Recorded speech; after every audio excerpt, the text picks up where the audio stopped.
Topic po natin, mga pagkaing mabuti sa atay. Okay, mga good foods for the liver. Alam nyo, dumadami may liver disease ngayon. Lalo na yung fatty liver disease, ang dami may fatty liver.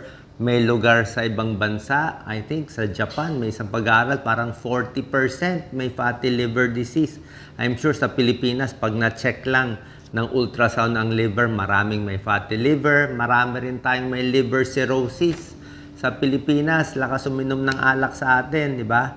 So, bago ko bigay yung mga good foods for the liver, magugulat kayo sa listahan natin. Mamaya, meron ding mga bad foods for the liver, tuturo ko rin. Ang liver ay pinakamalaking organ, solid organ ng katawan. Nandito siya sa may right upper quadrant. Okay? Pinakamalaki yan, solid. Ang trabaho ng liver, alisin o i-metabolize yung mga toxins. So, pag uminom tayo ng gamot o yung iba uminom ng alak, siya ang parang pinapawalang bisa na niya. Siya nang may metabolize bago mailabas ng katawan. So, finifilter niya, tinatanggal niya yung toxin, ginagawa niyang harmless yung mga nai-ingest natin na gamot at pagkain. Pinaprocess din niya mga nutrients sa katawan. Okay? Pag nasira ang atay, anong mga sintomas? Yung pinaka-obvious, yung maninilaw.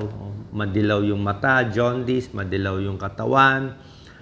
Pero ang early stage, hindi mo mamamalayan, parang mahina lang. Laging pagod. Laging pagod. Laging may sakit, parang may sakit, hindi makatulog, maigi. Tapos, yun na nga, naninilaw. Tapos, nag-iiba kulay ng ihi. Nagiging dark colored ang urine. Pag medyo malala na, lumalaki na ang tiyan. O, masakit na dito sa may kanan, lumalaki na. Parang may tubig na yung tiyan, ascites. Tapos yung paa, nagmamanas na rin konti. Bukod sa fatigue, meron din isang sign ng liver disease. Pwedeng liver cirrhosis tong sign. Pwedeng liver disease o iba, meron din sa liver cancer. Ganito ang sign eh. Yung namumula yung kamay. Tingnan ko, pula. Palmar erythema. Ibang klaseng pula niya. Talagang pula dito. Pula siya. So, yung sign ng liver. Minsan hindi mo mapansin eh. So, yan. Palmar erythema. Tapos, may sign din ng liver disease dito sa may tiyan natin sa abdomen. Spider angioma. Di ba? Minsan may nakita. Dapat may drawing ako. Yung spider na, yung maraming paa na manipis. Parang ganun siya. Parang X lang siyang ganyan, no? Nandito. Kulay pula.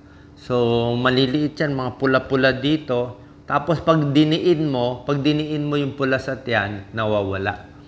Nawawala yung pula. Tapos, pag binalik mo, lalabas ulit yung spider. Mukha siyang spider. Yun, sign din ng liver disease. Okay? So, ano muna yung mga pagkaing mabuti? O, magugulat kayo sa number 10 natin. Number 1 muna tayo. Siyempre, maganda, oatmeal. Number 1. Oatmeal, pampababa ng cholesterol, di ba? Pag mababa ang taba sa katawan, bababa din ang fatty liver disease. So, oatmeal, maganda yan. Number 2, maraming gulay is maganda sa liver, pero isa sa pinakamaganda sa atay, broccoli. Sobra daming pag-aaral ng broccoli. Talagang sa lahat ng gulay, parang nasa top 5 siya. Na parang best gulay siya. Kaya mahal ang broccoli. Cruciferous vegetable. Broccoli, anti-cancer. May pag-aaral yan sa US Department of Agriculture. Meron din siyang tulong sa non-alcoholic fatty liver disease. Lagyan mo ng bawang. Green leafy vegetables, nakakabawas ng fatty liver. Ang broccoli, mahal lang. Kung mahal ang broccoli, pwede cauliflower. May tulong na rin. Pwede cabbage, kale, mahal ang kale. Number 3, isang magandang gulay din, spinach. Spinach. Sa atin, local spinach natin, kangkong, pwede na rin. Pero ang tunay na spinach, may glutathione. Glutathione, maganda sa liver. So, yan, broccoli, green leafy vegetables, spinach. Number 4, mahal eh. Maganda sa liver, kaya lang mahal, strawberry. Pero mas maganda pa, blueberry. Blueberry talaga, super taas ang polyphenol, antioxidant. Siguro kung kayo ay mga overseas workers sa ibang bansa, makakabili kayo ng blueberry. Sa atin, strawberry na lang. Nakakabawas ng non-alcoholic fatty liver disease. Super dami sa antioxidant itong blueberry, strawberry, cranberry, basta berry. Number 5, green tea. Sa lahat ng tsaa, green tea ang mataas sa antioxidant. May pag-aaral pag uminom ng green tea, nakakabawas ng SGPT, SGOT, itong liver enzymes. Nababawasan din niya fatty liver disease, pati liver cancer. Kaya lang ang green tea sa lahat ng bagay ay moderation pa rin. Hindi ko sinabi na buong araw green tea ka na lang. Siguro 2 basong green tea everyday, pwede yan. Number 6, ito maganda, grapes. Meron tayo grapes. Pero ang sekreto sa grapes, maraming grapes, diba? May green, may red, may purple, may black, diba? Maraming kulay ang grapes. Ang pinakamagandang kulay ng grapes, yung red o yung purple. Red grapes, purple grapes, mas maraming antioxidant siya. So, less sira ng cellula, less inflammation, maganda sa liver, maganda sa buong katawan. Number 7, mani. Kahit anong mani, pwede. Pero yung mani, tulad na sinabi ko, hindi yung mani na nabibili sa supermarket na commercial. Ang problema nga sa Pilipinas, yung mani natin, puro asin, puro betchin, minsan may caramel pa, nakabalot. Merong mani na binibenta, yung mani lang mismo eh. Yung healthy lang, unsalted. Di ba? Minsan may nabibili na sa plastic na maramihan. Basta healthy, walang salt, mani lang mismo, very healthy. Buto ng kalabasa, pwede rin. So, basta mani, unsalted, walang mantika, tapos yung safe yung hindi yung masangsang na luma na. Kasi yung lumang mani, pwede rin may amag. Basta healthy nuts, pwede yan. Isang dakot, 30 grams lang, konti lang kakainin. So, ito. Number 8, fatty fish. Okay, fatty fish. Mataas sa omega-3 fatty acids. Nagpapababa ng triglyceride, liver fat. Yung mga tanigi, tulingan. Yan, local to. Tanigi, tulingan, dilis. Tawilis, pwede. Tambakol. Sardinas. Tuna, konti lang. Huwag na masyado marami. Okay. So, tulad na sabi ko, sa fish, siguro, isang linggo, 3 times to 4 times in a week, di ba? Isda. Ulitin ko lang, sa nuts, konti lang, konti lang. Isang maliit lang. Hindi ko sinabi na marami. Parang isang dakot lang ang kakainin natin. Number 9, moderate coffee consumption. Pwede ang kape. Okay? Ang kape, 2 cups of coffee in a day. Pero hindi ko sinabing kape na maraming asukal, maraming whipped cream, hindi yun. Yung kape lang na black coffee, 2 to 3 cups, pwede yan. May antioxidant, may glutathione. At number 10, magugulat kayo hot water lang. Oo. Hot water, makakaiwas ka na sa fatty liver. Simple. May pag-aaral to sa European Journal of Clinical Nutrition noong 2021. Bagong-bago lang. Sabi nila, ang mga umiinom ng 7 basong tubig, hot water in a day, pinag-aralan nila sa 16,000 people, nakakaiwas sa fatty liver disease. Okay? So, shocking tubig. Di ba lagi ko sinasabi sa inyo, 8 basong tubig, araw-araw. Mas maganda, mas panalo yan. Oo, mabubuhay ka sa 2 basong tubig, 3 basong. Mabubuhay ka, pero delikado ang buhay natin sa konting tubig. Subukan nyo, ikontian nyo. Pag kinontian nyo tubig nyo, pag yung ihi nyo madilaw na, maghintay lang kayo mga 1 month yan. 1 month yan, sigurado ko, magkaka-UTI, magkaka-kidney stone, lahat na ng sakit. Magugulat ka na lang, nag-ipon-ipon na yung mga sakit sa katawan. Bakit? Parang, pwede ko ba i-example? Parang sa kubeta, kailangan flush ka ng flush. Hindi pwede yung kubeta yung walang flush. Yung, di ba? Para luminis ang katawan, fina-flush out mo yan. Para luminis ang ihi mo, mawala ang UTI mo, mawala yung bacteria, kailangan i-flush mo yung kidneys mo. Yung mga may kidney failure, anong ginagawa ng doktor sa ospital? Yung bagong acute kidney failure, tubig talaga. 3 litro nga binibigay isang araw. 3 liters a day.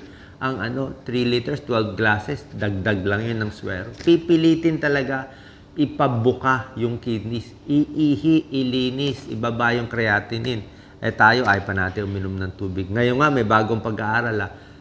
Tubig hindi lang sa kidney disease maganda, hindi lang sa tiyan maganda, hindi lang sa utak, maganda pa sa liver disease. Ito, bawas sa non-alcoholic fatty liver.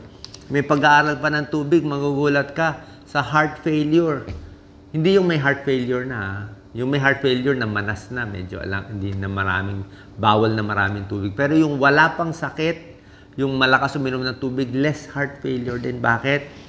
Pag dehydrated kasi ang katawan, hindi maganda eh. Pag dehydrated, hindi makatrabaho ang organs, hindi makatrabaho ang liver. Ang trabaho ng liver, alisin yung toxin, alisin yung ininom mong alak, alisin yung mga drugs na, yung mga gamot na nainom mo. Paano niya ito magagawa? Wala kang tubig. Dehydrated ka. Hindi siya makaandar. Okay? Marami kang tubig, less constipation. Labas din yung toxin sa, yung mga dumi sa katawan, di ba? Maraming tubig, papayat ka rin. Good, mabuti rin yun. Yung green tea na sinasabi ko, tubig din yun. Itong kape, tubig din naman yan. Di ba? Counted yan, lalo na pag hot water. So, sana po na-convince ko kayo. Ito sa pag-aaral niya, 7 glasses of, sa 7 basong tubig. Pero yun ang minimum.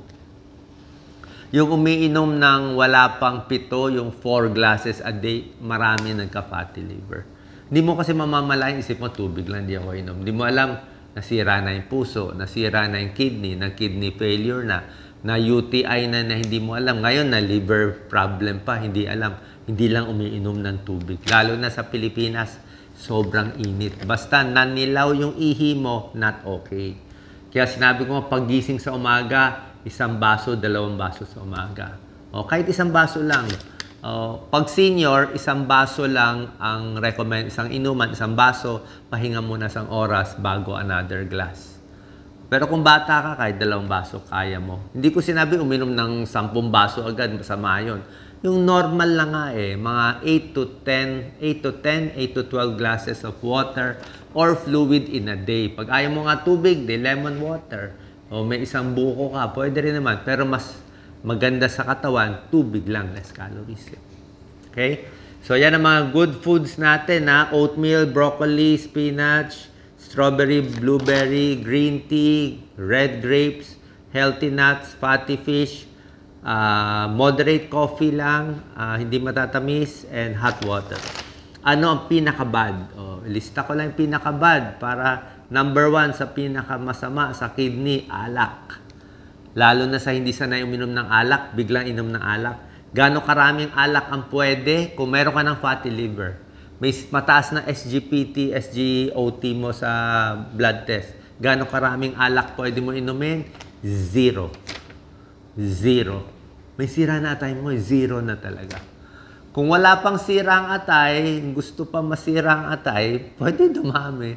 Pero may tulong, sabi na iba, may tulong daw yung red wine. May tulong yung red wine kasi may grapes siya Red wine kasi may grapes Yung grapes ang okay, hindi yung alcohol. 'Di ba?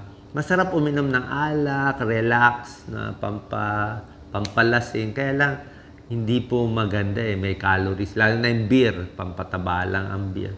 Kung gusto mo, konting-konti. Okay? Konting-konti lang. Everyday, 1 beer lang, kung di ka naman mataba, o 1 wine glass lang na maliit. Pero pinakamaganda, pag may liver disease, 0 alcohol. Smoking din, 0, syempre. Number 2, mga fried foods and fatty foods, di ba? Matataba, mamantika, mapa-fatty liver. Number 3, bawal, yung mga matatamis, processed foods. Yung mga may high fructose corn syrup, yung mga nasa pastry, nasa cake, nasa donut, nasa ice cream, na yan, matatamis. Number 4, yung nasobrahan sa vitamin A, meron din yan. Pero bihira lang naman to. Yung maraming multivitamin sabay-sabay iniinom. Baka na hindi mo alam, ang dami mo na inad-add na sobrahan ka vitamin A. Number 5, safe ang paracetamol. Pero ayon sa pag-aaral, paracetamol ang number 1 cause ng overdose. Pag na-overdose, nasira ang liver, paracetamol. Hindi ibig sabihin masama ang paracetamol. Ibig sabihin, paracetamol na sinobrahan.